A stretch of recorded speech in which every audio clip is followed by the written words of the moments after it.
En tout cas, s'il est investi comme candidat officiel du Parti démocratique gabonais dans ce siège, il devra compter avec non seulement la base du parti, mais aussi la base des partis de la majorité républicaine. Il s'agit en fait d'un apport qui a été justement matérialisé à travers cette tentative cette visite sur le terrain du maire adjoint PDG du 2e arrondissement, qui est allé justement évaluer les chances du parti dans cette circonscription politique. Le reportage est de Raïssa Lormeza de la rédaction de la première chaîne de télévision.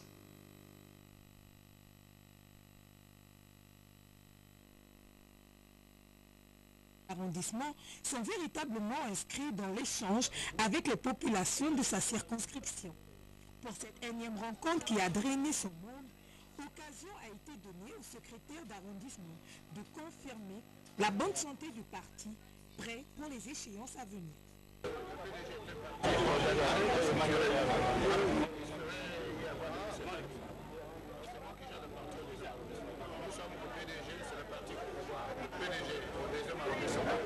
Ce qui nous intéresse, c'est de gagner les futures échéances. L'essentiel, c'est que nous présentons aux élections les bons chefs, c'est-à-dire au premier siège, au deuxième siège, ceux qui sont à même de nous amener des victoires. Alors les chances du PDG sont réelles. L'essentiel, c'est qu'on puisse trouver les bons chefs, c'est-à-dire au premier siège, au deuxième siège. Comme la note d'orientation du parti le dit, aujourd'hui c'est la base qui décide. Donc nous pensons que la base choisira le bon cheval, nous verrons aux élections, le cœur net et serein. Pour clore, le comité d'organisation de ces retrouvailles a joint l'utile à l'agréable au plaisir des convives. Nous restons toujours dans la capitale gabonaise, cette fois dans le 3e arrondissement où les militants du Parti démocratique gabonais disposent désormais d'un siège pour débattre des questions du parti. L'édifice a été inauguré en présence des responsables du bureau politique et du Conseil national. Reportage Paul Insiaki, Joseph Biougué. Militantes et militants du Parti démocratique gabonais du 3e arrondissement ont désormais un siège. L'inauguration des locaux du secrétariat du PDG dans cet arrondissement de Libreville s'est déroulée en présence des membres du bureau politique, des conseillers du distingué camarade président de cette formation, du secrétaire communal, des camarades du Conseil national, du comité central et des militants et des adhérents du Parti démocratique gabonais. Nous mesurons davantage l'étendue des responsabilités qui nous sont assignées. En d'autres termes, cet investissement matérialise un message, celui de consolider les acquis du premier siège, reconquérir le 2e siège perdu lors des dernières législatives et enfin remporter le maximum des conseillers municipaux en vue de reconquérir la mairie du 3e arrondissement. Ce précieux outil de travail rendra plus dynamique et efficace aussi bien sur le plan de la complétude que sur celui de la promptitude, les militants appelés à travailler dans ces locaux. Étranglés par le manque d'eau et des voies d'accès à travers leur quartier, les populations de Belle-Peinture, mais aussi de Kingélé, dans le 3e arrondissement de Libreville, viennent d'interpeller leur député. Il s'agit donc de l'honorable Bernadette Bourreau-Bokumba. Aussitôt, le ministère de l'équipement a donc commis une mission d'inspection dans les différents quartiers. Le reportage est de Cyril Ngaleko et de Marlise Mengue de la rédaction de la première chaîne de télévision. Pendant que certains quartiers de la capitale gabonaise connaissent des changements, d'autres, comme les Belles Peintures Odeka et Kingélé, demeurent toujours dans un état de précarité qui ne dit pas son nom, dont les premiers à en pâtir sont les jeunes espoirs de cette nation. Ici, là, comme il pleut, on ne peut plus sortir. Ce n'est pas bon, donc je dis au chef de l'État de venir nous aider. De venir nous aider parce que ici, là, ce n'est pas bon. Mais ce que nous voulons dans notre quartier, c'est de casser la buse là. Comme ils l'ont fait à plein ciel. Comme ils ont fait au fait de Nzayon. Parce que les bus là, ils ont posé ça presque lorsque ils ont travaillé la voie express. Mais on se demande pourquoi la bus de Belle Peinture est toujours oubliée. Cette visite d'inspection initiée par l'élu du 3e arrondissement devrait avoir l'appui des experts des travaux publics. J'ai été contacté par les populations de Belle Peinture à cause de leur cri de détresse. il y a des maisons inondées et abandonnées, il y a les ponts de fortune qui causent des accidents aux riverains. Alors c'est la raison pour laquelle j'ai adressé une correspondance au ministre des TP, des équipements, des infrastructures, pour venir voir sur place les conditions dans lesquelles les populations de Belle-Peinture vivent, pour que celui-ci trouve des solutions adéquates à la population en détresse. Au moment où notre pays s'engage à se hisser au rang des pays émergents, les habitants de ces zones ne demandent qu'à ce qu'une attention toute particulière puisse leur être accordée. Et puis dans le cadre de sa prise de contact avec les structures de base du Parti démocratique gabonais des fédérations ABCD, du premier siège du département du Komo-Monda, le camarade Julien Kougebeka, les membres du bureau politique député du Komo-Monda, entamera une tournée dans sa circonscription électorale selon le programme ci-après. Lundi 9h, axe Ayem, 15h, axe Nzogbourg-Meyong, mardi 23 août, 9h, axe Atanga-Meba, mercredi 24 août, 9h, axe Dongila-Zamaligé, et puis le lundi 29 août, 9h, commune d'Ontoum, fédération AEB. Les secrétaires fédéraux, les membres du Conseil national, les membres du comité central de chaque fédération sont tenus d'accompagner le membre du bureau politique et d'assister à toutes les étapes de leur fédération respective. Parlons maintenant de cet acte humanitaire, un acte de générosité mené en profit donc des enfants du centre d'accueil d'Angonji au nord de Libreville.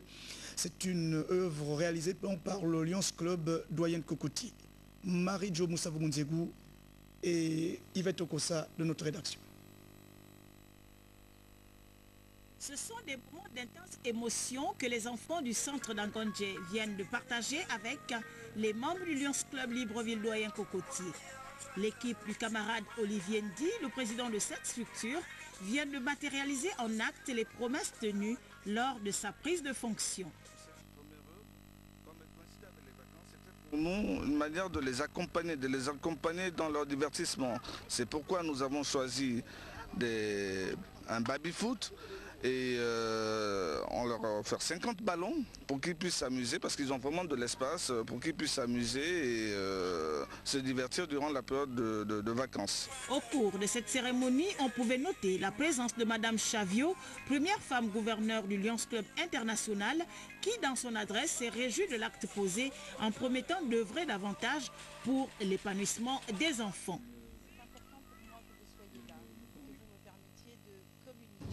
D'informer le public, d'informer la communauté des actions du Lions Club International. Je suis gouverneur de district et il faut aussi que je vous le dise, je suis la première femme africaine, la première femme gabonaise à occuper ce poste. Et j'en suis tout à fait honorée, vous vous en doutez bien. Et à ce titre-là, je vais voyager beaucoup, je m'occupe de 12 pays. Je vais aller en Afrique centrale, au Tchad, au Congo, au Cameroun, en RCA. J'irai aussi dans l'océan Indien, à Maurice, à Madagascar, à l'île de la Réunion, à Djibouti. Et je souhaite que tous ces pays, qui comme vous le savez sont de diverses cultures, s'occupent des enfants. Il faut qu'on apprenne aux enfants à rejeter les drogues. Il faut qu'on apprenne aux enfants à respecter les vieux. Il faut qu'on leur apprenne. Il y a des programmes que je propose pour cette année. J'aimerais beaucoup qu'on les insère au Gabon pour accompagner notre jeunesse. Ces moments particuliers resteront gravés dans la mémoire de ces enfants qui ont toujours besoin d'une affection et d'un amour, comme celui que les membres du Lions Club Libreville Doyen Cocotier viennent de leur manifester. La santé maintenant, et nous allons dans la province nord du Wallenthem, dans les cantons Tem 1 et MVZ, où une importante caravane médicale vient d'être organisée au profit justement des populations, pour certaines touchées par certaines maladies. Je propose ce compte rendu de nos envoyés spéciaux Amédée Ntungu et Blandine Adamvé. Accroître les actions dans le domaine social, notamment celui de la santé, en milieu rural en tant que moyen efficace pouvant favoriser le développement. La démarche de Charles Mvé Ella et Marcelin Véban répond à cet objectif de premier ordre qui met en scène une assistance plus efficace en matière de santé des populations des cantons Ntem 1 et Mvézé. Ici, elles sont venues massivement pour se faire soigner avec ce sentiment de réelle satisfaction. Vous avez bien nous pensé ici au village. Comme j'ai reçu tous les médicaments, les consultations, la visite, très bien. Nous sommes heureux. Les médecins ont enregistré certaines pathologies au rang desquelles la fièvre et les rhumatismes. Le plus souvent, ils ont des problèmes de rhumatisme. Il y a quelques cas de fièvre. Nous avons enregistré un enfant de 3 ans qui présentait des fièvres très élevées, de 40 degrés. Nous avons été obligés d'admettre en urgence à l'hôpital. Les pathologies les plus courantes que nous avons rencontrées, c'est surtout l'encéphalus, quelques pneumopathies et les douleurs articulaires. Pour les organisateurs, il est important de relayer avec force ce que fait le gouvernement de la République. On a pensé qu'il était utile d'organiser une journée pleine de consultations médicales pour qu'on puisse, je dirais, connaître les pathologies, n'est-ce pas, dont ils souffrent. Si elles peuvent être traitées immédiatement avec l'ensemble des médicaments que nous avons emmenés, ce sera fait. Il faut dire que désormais les populations des cantons Mvézé et Ntem 1, nous sommes dans le département du Ntem, vont bénéficier de cette attention particulière des hauts cadres de la localité.